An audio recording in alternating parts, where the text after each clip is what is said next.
Bienvenidos amigos, ¿qué tal? Un día más, ya estamos con todos ustedes disfrutando, porque no podemos decir otra cosa, disfrutando de esta auténtica maravilla, esta auténtica joya enclavada en el epicentro de la costa tropical y que, bueno, como bien saben, pues es protagonista de muchos de nuestros programas, puesto que ya llevamos unos cuantos aquí precisamente con esta magnífica vivienda que tenemos detrás, este estupendo palacete del siglo XIX como es la famosa Casa de los Bates y por supuesto todo su entorno que tiene mucho que contar. Precisamente les recordábamos en programas anteriores la importancia de esta localización, hablábamos mucho de su historia, nos remontamos prácticamente a la época musulmana, hacíamos un largo recorrido por la historia, donde sobre todo Ramírez de Madrid, en fin, luego los Jiménez Caballero, etcétera, etcétera, toda la trayectoria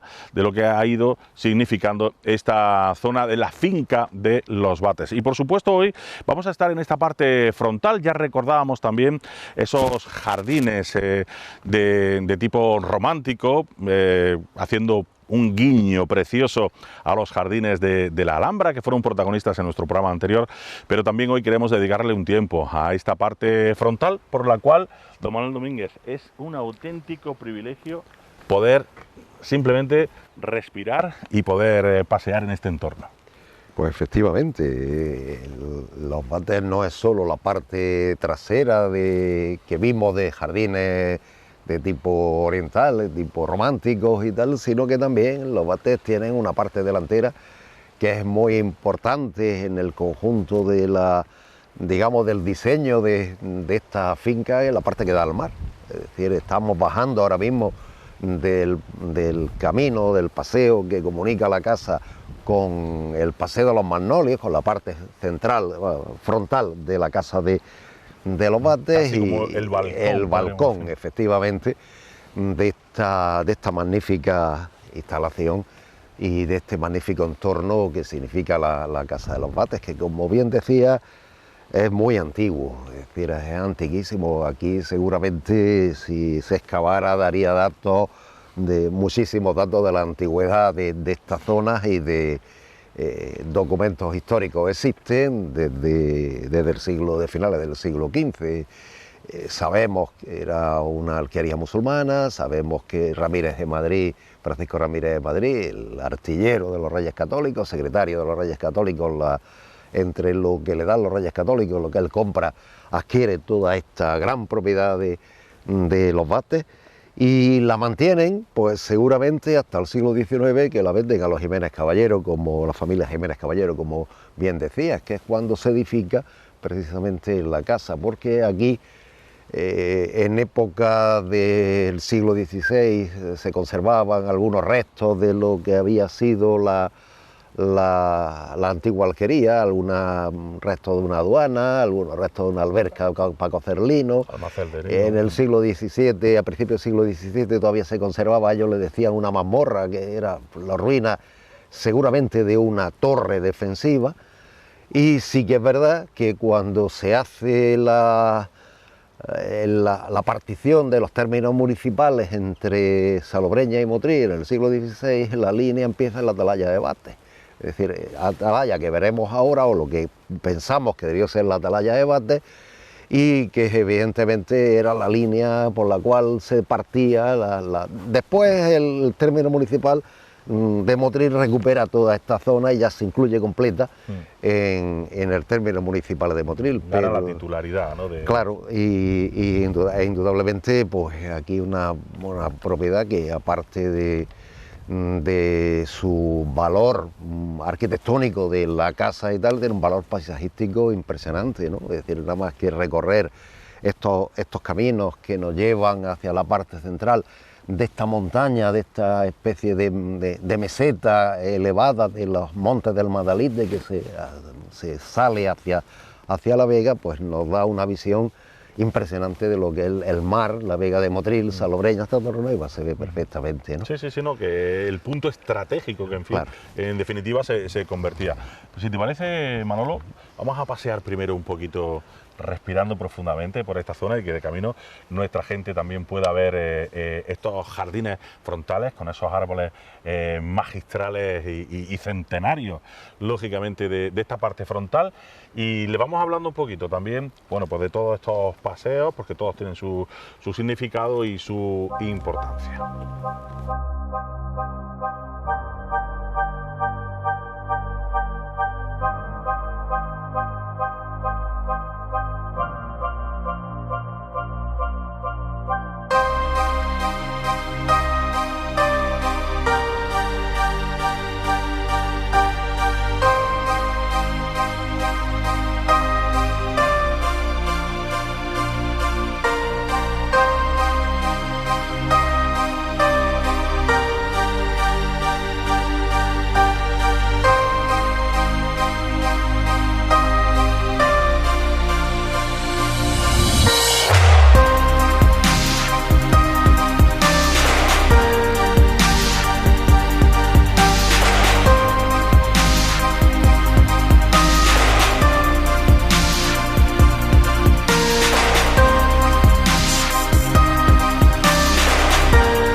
Qué maravilla el poder disfrutar, como decíamos hace tan solo unos instantes, este entorno y ya no solo bueno, pues de estos árboles y de esta vegetación, ¿no? Sino de la tranquilidad que aquí se respira. Estamos, como decíamos, bordeando un poco toda esta finca de la Casa de los Bates y nos encontramos en esta zona que podría ser la entrada de esa famosa albatija, ¿no? Sí, esta sería seguramente, con los documentos antiguos que hablan de la portada de Bates, debía ser esta zona, es decir, el camino de Minasierra, o el camino que viene desde la carretera, es el que daba entrada a la finca y seguramente es lo que ellos denominaban portada de Bates, la puerta de entrada a los Bates. Es curioso porque también los documentos antiguos citan la cruz de Bates, que no sabemos dónde estaba, pero debía haber un cruce de caminos, porque a veces ellos usaban la palabra cruz para cruz de camino, o a lo mejor una cruz como los cristianos santificaban y ponían cruces, pues seguramente a lo mejor también existió algún tipo de cruz en esta zona. La cruz de Bates también aparece en los documentos antiguos y esta zona era el camino. Yo creo que incluso esta parte está rebajada, ¿no? Es decir, que esto debía ser una montaña, seguramente la parte de abajo debió rebajarse un poco en las construcciones de la época. De todas maneras, esto es estamos en una situación geográfica de una peseta elevada, ¿no? Que una zona estratégica. Estamos hablando de los Bates el Viejo. Los Bates el Viejo, porque el Bates Nuevo seguramente sería la zona, cuando ellos hablan de Bates Nuevo, es la zona que ellos debieron meter en cultivo, que antes no estaba cultivada. Seguramente cuando ellos hablan Bates Viejo, son las tierras que ya estaban cultivadas en época musulmana, y eso es lo que ellos hablan de la alquería o de los restos de la alquería del Bates el Viejo, que es lo que había, el Bates el Viejo y el Bates Nuevo, pues sería la zona que el propio conde de Borno, sus administradores y tal, metieron en cultivo, zonas que él compró y que estaban por delante seguramente Lo compró a judíos, ¿no? La compró a musulmanes, se conservan las escrituras, he comprado una gran cantidad de tierra en esta zona. Y lo que hacían, tenían sus administradores en Motril que las alquilaban y se dedicaban a arrendar las tierras, ¿no? Y no las trabajaban nunca, los condes de Borno siempre fueron asentistas, no vivieron nunca en Motril, ¿no? Venían de vez en cuando, pero nunca tenían sus administradores en Motril, a pesar de que los condes de Borno eran los grandes propietarios de Motril. Estamos hablando de gente que llegó a tener casi 4.000 marjales de una vega de 20.000 marjales, era una gran propiedad, más un montón de casas en Motril, más los Bates, etcétera. Es decir, que fue el gran propietario de la zona de Motril. Esas propiedades las adquiere pues prácticamente con la conquista, es decir, cuando se conquista Motril y Salobreña, que por cierto, ahora que me acuerdo, existía un cuadro que no sé de qué pintor, que en el siglo XV pintaron un cuadro sobre la conquista de Motril y Salobreña. Y similar al del Granada, ¿no? Y se recoge ese cuadro, sabemos que existió, porque se recoge en el testamento de Beatriz Galindo, de la mujer de Francisco Ramírez de Madrid. Beatriz Galindo se recoge en su inventario de bienes, dice, tengo un cuadro de la conquista de Motril y Salobreña, ¿no? Ese cuadro sería curiosísimo, estamos hablando del siglo XV, principio del XVI, apareciera, pues sería impresionante. Claro. Y sería algo así parecido al de la conquista de Granada. Claro, ¿no? una cosa así, debería ser rememorando los éxitos militares de Francisco Ramírez de Madrid, que es el conquistador de esta zona, que es el jefe de los ejércitos de los Reyes Católicos que conquistan Salobreña y Motril, ¿no? Y que es evidentemente... Pues, yo me acuerdo, además me hace siempre mucha gracia, por decirlo de alguna manera, la anécdota del famoso cañonazo al torreón de Motril. Al torreón del Cerro de la Virgen, en este Debió caso. ser. Metieron solamente dispararon un cañonazo, el artillero que lo disparó debía tener mucha puntería, lo metió por la ventana del torreón y explotó el torreón y el polvorín que tenían allí, y los moros de Motril se rindieron. Con uno nada más, esa era la muestra de la fortaleza que traían los conquistadores y dijeron, nos rendimos. Claro, la imagen porque de... primero cayó Salobreña. Primero que Salobreña, sí. Primero, más o menos, sobre esa fecha de diciembre de 1489, los reyes católicos conquistan esta zona y su jefe del ejército de esa zona era Francisco Ramírez de Madrid. Es decir, y su cuñado, don Pedro Vitoria, que después también fue alcaide de Salobreña y tuvo muchas propiedades también en Motril. Claro, dejó como de hombre de confianza. El hombre de confianza, sí. Era cuñado él, estaba casado con una hermana de Francisco Ramírez de Madrid, y don Pedro Vitoria, que seguramente los Vitoria antiguos, propietarios de La Palma, pues eran descendientes de este primer Pedro Vitoria, que se enterró, murió en 1520 y se enterró en la iglesia mayor, y seguramente este Pedro Vitoria era muy devoto de San Sebastián, y posiblemente el culto en Motril a San Sebastián, porque él dice que de enterrarse en la capilla de San Sebastián de la iglesia mayor, es decir, que estaban emparentados, es decir, grandes propietarios emparentados. Este era alcaide, es decir, el capitán el comandante que mandaba las fuerzas cristianas en el castillo de Salobreña y en el alfoz de Salobreña, es decir, en el término, que incluía también, lógicamente, Motril y esta zona de los Bates. Tuvieron litigios con esta zona de los Bates, porque, como decía antes, cuando se establece las lindes, el término, las mojoneras que ellos decían, del término de Motril se empieza en la atalaya de Bates, ¿no? Es decir, la atalaya de Bates es la que establece la línea recta, el mojón principal, aunque después Motril pleitea por este monte y consigue que evidentemente este pase directamente al término municipal de Motril. Merecía la pena, supongo, ¿no? Merecía la pena. Hombre, luchar por esto, ¿no? Luchar por esto. Claro que sí. Bueno, como lo vamos a ir viendo, porque vamos a ir bordeando, seguro que van a descubrir, ¿no?, la importancia, como decíamos nosotros, estratégica, ¿no?, de este punto de la finca de los Bates, sobre todo por la visibilidad que tiene y como casa fuerte, ¿no?, que existía aquí. Decíamos, hablamos de Francisco Ramírez, hablábamos de Pedro Vitoria, recordamos, ha salido el nombre, que lo hemos explicado muchas veces, de Beatriz Galindo, la latina, que era la mujer de Francisco Ramírez de... Es la que hereda esta zona. Es la que hereda cuando muere Francisco Ramírez de Madrid. Ellos tienen sus líos con la partición de la herencia, porque Francisco Ramírez de Madrid tiene hijos con Beatriz Galindo y tiene hijos también con la anterior mujer, ¿no? Y bueno, Beatriz Galindo se queda con una parte de los bienes y tal, que después hereda su hijo, ¿no? Curiosamente, su hijo Nuño, que es el primer heredero que tienen ellos de la zona de Motril, muere en Motril, y muere siendo joven, tiene una enfermedad y muere en Motril siendo muy joven, ¿no?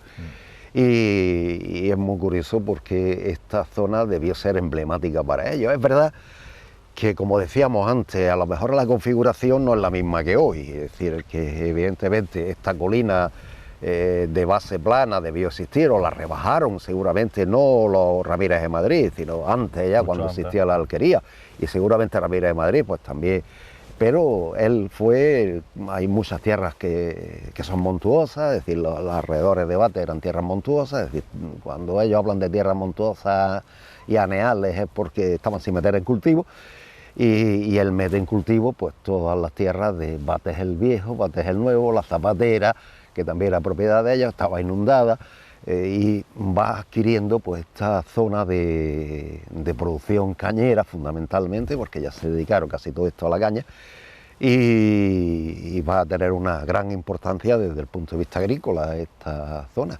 Es verdad que en época, por lo menos, lo que tenemos hasta el siglo XVIII, cuando están los inventarios de las propiedades de los Ramírez en Madrid, aquí no hay nada, hay ruinas. Ellos dicen que tienen la ruina de una mazmorra, ellos le llaman mazmorras a una fortificación, seguramente fuerte, sería la casa fuerte, estaría en ruinas, no había más nada. El anterior inventario de 1580 dice que hay una aduana, que hay una alberca para cocer lino y tal, es decir, que si hubo casas aquí, como se supone en época de alquería musulmana, ya no estaban, ya no se conservaban, ¿no? Bueno, vamos a ir viendo todo el entorno, vamos a seguir disfrutándolo, porque es una auténtica maravilla, sobre todo ver estas vistas y de camino rememorar o recrear un poquito cómo deberían de vivir en esa época.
Manolo, por el paseo de los magnolios, pero podría perfectamente ser el paseo de los cipreses, el paseo de las palmeras, el paseo de los aguacates, que también están formando ya parte protagonista de esta fantástica finca. Yo voy a hacer un pequeño paréntesis en la historia, porque yo creo que es de bien nacido ser agradecido y felicitar sobre todo el magnífico trabajo que hacen los actuales dueños, los gerentes, ¿verdad?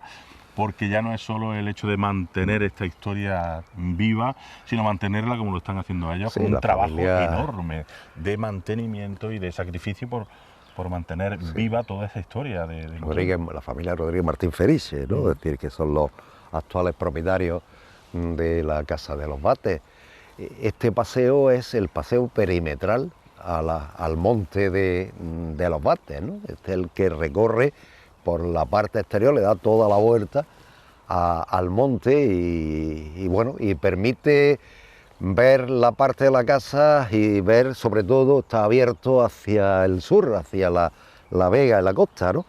Y es un paseo precioso, ¿no? Este es un paseo muy agradable porque nos permite, primero, está orientado al sur, está orientado a la Solana, con lo cual pues disfruta de sol diario y prácticamente todo el día disfruta del sol, y además tiene unas vistas impresionantes, ¿no? Es decir, de la parte de atrás Montes Madalite, la casa y por delante la Vega y el mar, ¿no? Es decir, esto unas vistas increíbles de este paseo perimetral, este paseo que recorre la parte delantera de esta edificación. Esto sería, digamos, en su época debió ser un camino de recorrido y está muy bien adaptado, ¿no? Está muy bien adaptado porque permite tener los dos espacios, espacio monte, espacio sur, espacio Vega, orientado a la Solana. Cuando hablábamos al principio de la famosa alquería, ¿no? Nos rebobinábamos en el tiempo, a sus inicios prácticamente, hablábamos de esa muralla, ¿no?, que fortificaba de alguna manera defensivamente. Aquí toma como incluso un poco más sentido cuando se transforma casi en balcón ahora, ¿no? Yo no sé si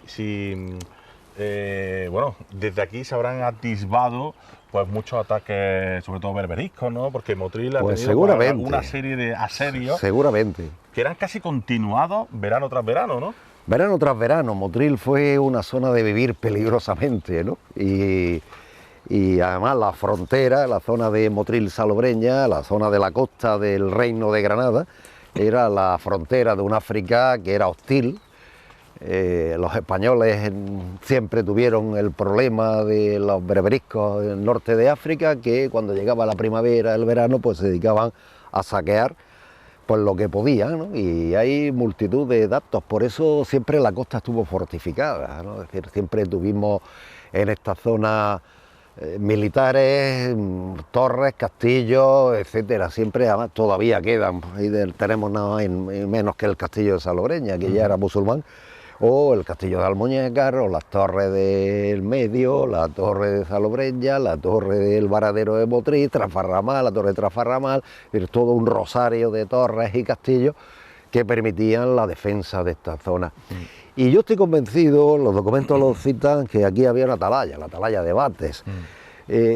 Y esto se explica bastante bien. Si aquí hubo una alquería y además posiblemente esta alquería estaba justo en la entrada del camino hacia la parte interior del río Guadalfeo, hacia Vélez y tal, pues que es prácticamente casi lógico que tuvieran algún elemento defensivo. Sí que es verdad que tenían una casa fuerte. Normalmente estas alquerías, Pataura también la tuvo, Lobres también. Recordamos que Pataura está muy cerca. Claro, está muy cerca. Estas tenían una casa fuerte, es decir, se defendían, ¿no?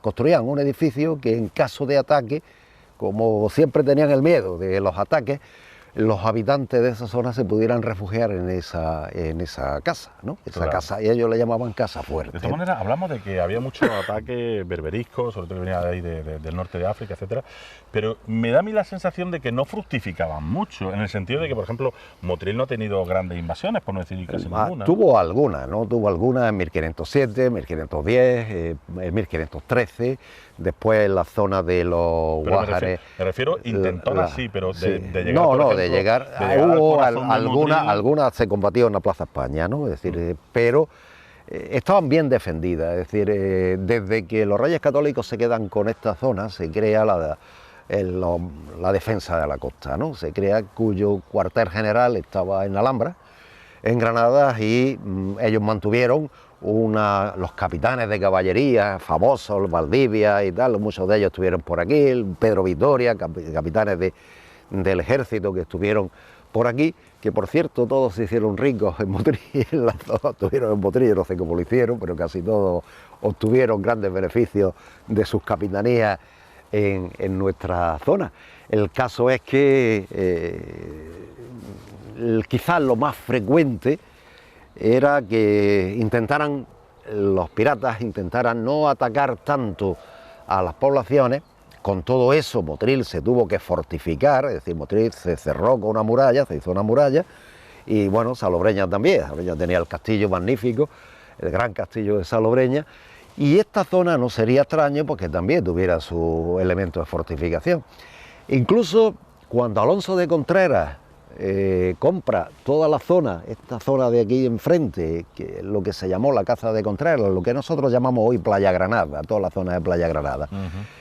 Alonso de Contreras también, que era su casa fuerte en esas propiedades, que tuvo ahí 700 marjales, que se dice pronto, 700 marjales, de aquella época eran muchos marjales, y él crea su casa fuerte también, como refugio para los trabajadores que estaban trabajando en sus tierras en el caso que se produjera alguna incursión, alguna racia de los piratas berberiscos. Si esto fue una alquería, pues evidentemente también debió tener algún modelo de defensa y también debió tener, y lo citan los documentos como la atalaya de Bates, alguna torre que pusiera en contacto el castillo de Salobreña con la torre del Trasfarramal, que está casi enfrente, o con la torre del Varadero, y de manera que esto se pudiera defender también. Y son torres atalaya, es decir, son torres de aviso. ¿Y había algún sistema de comunicación entre torres? Fuego, normalmente humo por la mañana y fuego por la noche. Es decir, por la mañana se comunicaban con humo y por las noches con fuego, con llamas, ¿no? El caso es que esto que hoy se conoce como el Mirador de África en la Casa de los Bates actual, tiene toda la pinta de haber sido una atalaya cuadrada. Los musulmanes no construían un saliente, y sobre todo porque tiene unas vistas impresionantes hacia Salobreña y hacia Torrenueva. Se ve toda la costa de Motril desde aquí. Sería un elemento fundamental para evitar, por un lado, que vinieran piratas por la zona de Carxuna, que era muy frecuente que desembarcaran en Carxuna, porque Carxuna estaba muy abandonado, ¿no? Y pudieran observar y avisar al castillo de Salobreña, que estaban las guarniciones en el castillo de Salobreña, que salieran a la defensa de este caso, y esto se ve claramente, ¿no? Es decir, los fuegos de la torre de Torrenueva, o de la torre del Chucho, que estaba en lo que es el cabo de Trafalcasi o el cabo de Sacratí, que decimos hoy. ¿Torre del Chucho? El Chucho. De ahí viene el nombre de la playa de la Chucha. Vale. Estuvo la torre del Chucho allí, después el Varadero, la torre del Varadero, la torre de Trasfarramal, justo casi aquí enfrente, en la misma línea, o casi en la misma línea, el camino protegía el camino de pescadores que viene y subía hasta Pataura. Y aquí pues sería normal que existiera también otro modelo de torre defensiva o de torre de aviso, torre atalaya, que permitiera la visibilidad de todo el espacio geográfico que había que defender. Es que la visión es perfecta. Y se ve claramente, ¿no? Aquí es meridiana, es que es... De todas maneras, también habrá que recordar que el agua no estaba tan lejos. No, en aquella época, hoy nosotros hay un camino que en la Vega de Motril que se llama el Camino de Patria. Era el camino que comunicaba pues prácticamente en plan casi horizontal a la línea de costa, recorría pues toda la zona de la Vega de Motril hasta llegar desde la Rambla de la Bruja hasta llegar prácticamente al río Guadalfeo. Pues bueno, los documentos antiguos hablan de que desde el Camino de Patria, entre Motril y Salobreña, era todo charcas. Es decir, el último resto fosilizado de esas charcas es lo que nosotros llamamos hoy la charca de Suárez. Claro. Pero antiguamente era todo la gran charca, zona pantanosa, que debió haber, por eso no estaba cultivado, es decir, porque era zona de pantano, ¿no? Es decir, y se criaban pues, carrizos, aneas, todo este tipo de cosas, e incluso más para arriba, porque los documentos antiguos dicen que la zona de la Zapatera, que es esta zona de aquí, por debajo del Jaril, y esta zona de aquí estaba también sin cultivar y que también estaban inundadas, ¿no? El caso es que la Vega de Motril, cuando hablamos hoy de la Vega de Motril, tiene 60.000 marjales aproximadamente. En el finales del siglo XVI tenía 15.000, nada más, 15.000 marjales de cultivo. Es decir, se ha aumentado al triple, ¿no? Es decir, prácticamente al triple. ¿Eso cómo se aumentó? Pues desecando charcas, metiendo tierras en cultivo, poco a poco fueron metiendo más tierras en cultivo, pero cuando nosotros hablamos de esta zona, seguramente lo cultivado sería prácticamente lo que llega hasta la carretera de Salobreña. Más para abajo, pues no habría casi nada. La Algaida, que está donde hoy está la celulosa, esta zona de la Algaida y toda esta zona de Balabarcas y el musulmán Albirca, la zona del pago de la Alberca, pues estaría sin cultivar, estaría todo. El río además partía unas veces para un lado, la desembocadura del río era muy ancha y tenía muchos brazos, unas veces partía para un lado, otras veces partía para otro, y seguramente pues esto tardó bastante tiempo en ponerse en cultivo. Para el siglo XVII, sobre todo debido al auge cañero, cuando empezó a desarrollarse la caña de azúcar, es cuando se vuelven todos locos en meter todas las tierras posibles en cultivo, pues la caña de azúcar da mucho dinero. Claro. La caña no, el azúcar da mucho dinero. Y había que tener las máximas de tierras en cultivo, ¿no? El caso es que esta atalaya de Bates, si es que este mirador de África corresponde, y no sería extraño que correspondiera a lo que fue antiguamente la atalaya de Bates, se ve claramente. Es decir, atalaya es una torre del cual permite visibilidad y comunicación con las otras torres defensivas, pues más claro el agua. Cabo Zacratí, Torre del Xuxo, Torre del Varadero, Torre de Trafarramal y Castillo de Salobreña, todo controladito para que en caso de que aparecieran los barcos berberiscos se pudieran ver desde lejos y avisar que salieran a la defensa. Y permitían la comunicación hasta con Granada, porque a través de Vélez y las torres que seguían tal, pues avisaban hasta Granada, ¿no? En caso de que tuvieran que venir los soldados de Granada a defender la costa. Por eso los vecinos de Motril, de Salobreña, seguramente de los Bates y tal, siempre vivieron armados. Históricamente es una zona muy peligrosa y tenían armas.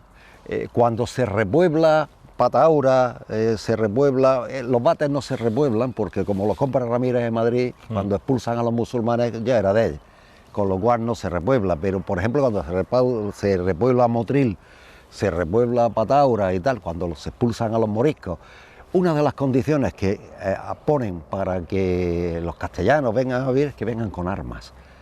Y vengan con sus arcabuces, con sus adargas, con sus lanzas, con sus ballestas, porque había que estar armados. Había que estar alerta es siempre. decir, había que estar armados, porque muchas veces los que recurrían a la defensa en caso de que aparecieran barcos berberiscos o piratas o corsarios en la costa, eran los propios vecinos. Los batallones, los vecinos estaban encuadrados en batallones y esos batallones vecinos pues se organizaban para ir a la playa, porque la idea era siempre intentar que no desembarcaran, ¿no? O si desembarcaban, combatirlos en la playa, nunca en la ciudad, ¿no?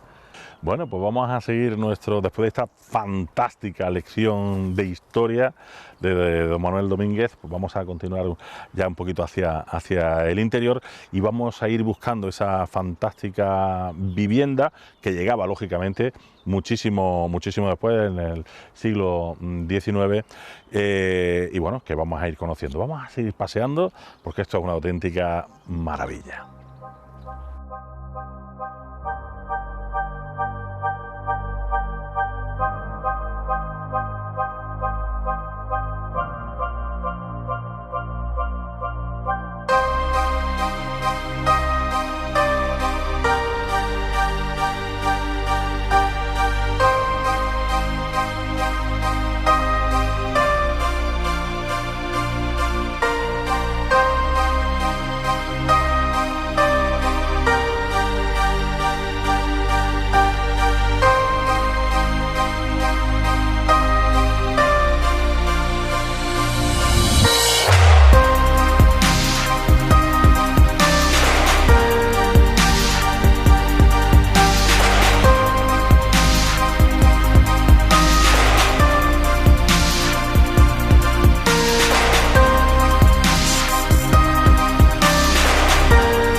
Pues hasta aquí podríamos decir que llega nuestro programa de hoy, porque al final el tiempo, aunque aquí parece detenerse, se nos agota. Ya saben ustedes que el tiempo en televisión también es oro.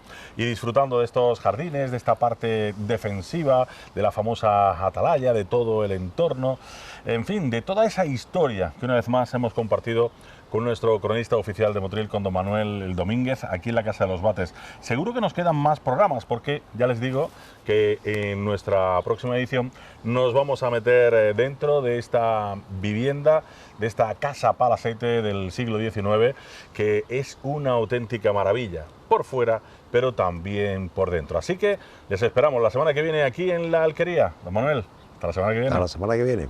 Adiós.